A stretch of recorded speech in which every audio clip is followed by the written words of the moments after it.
So for today's recipe guys, we will make home cooked chicken rice that everyone can make at home.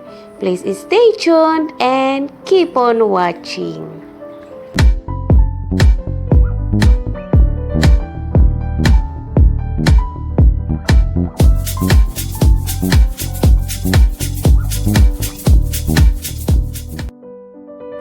So this chicken rice is a one-pot dish.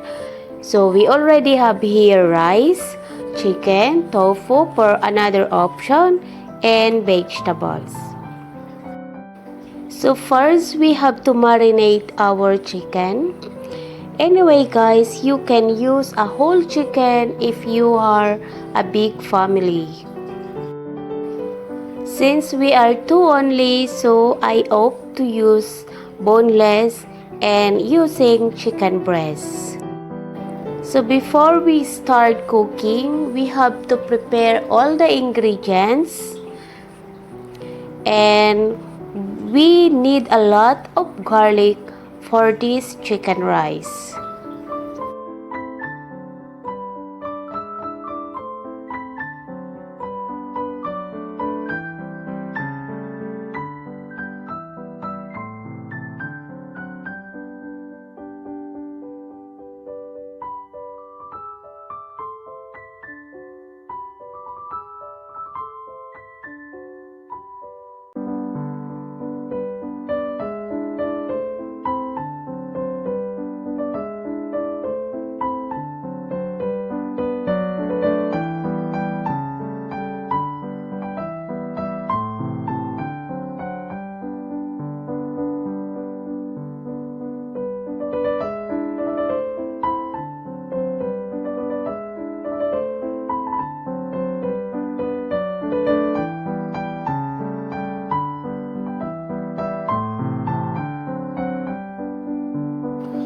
For time saving, we can put this soaked tofu on the steamer while preparing other ingredients.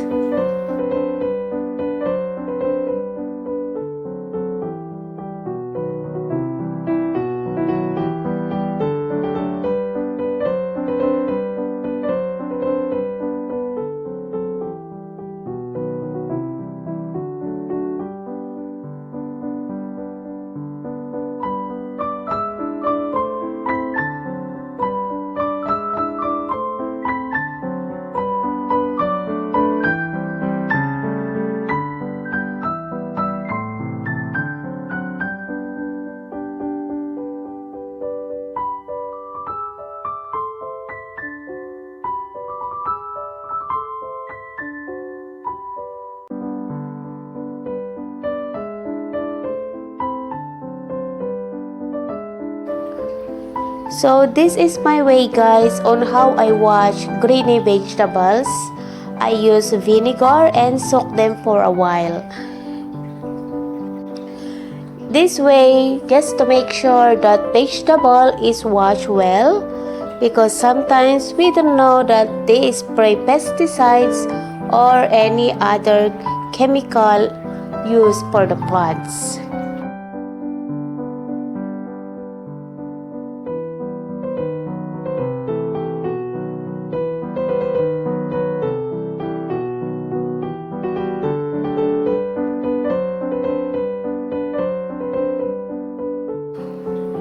For the cooking oil, the best oil to use for this chicken rice is sesame oil.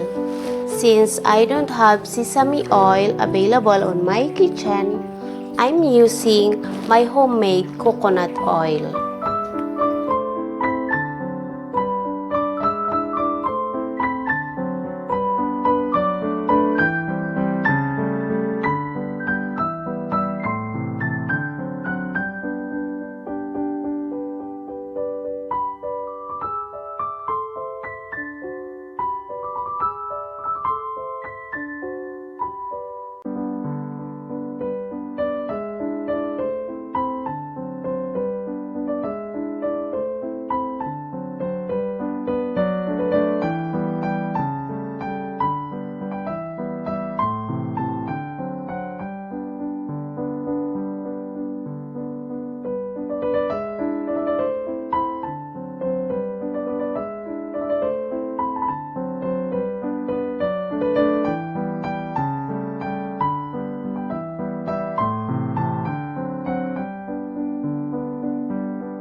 And finally guys, everything looks so good and yummy. For today guys, naka-MC pala si Uncle. So, walang pack lunch for today. And sobrang gutom na kami. Kaya very rushing na yung plating natin. So, that's all for today guys. Thank you so much for watching. Bye-bye!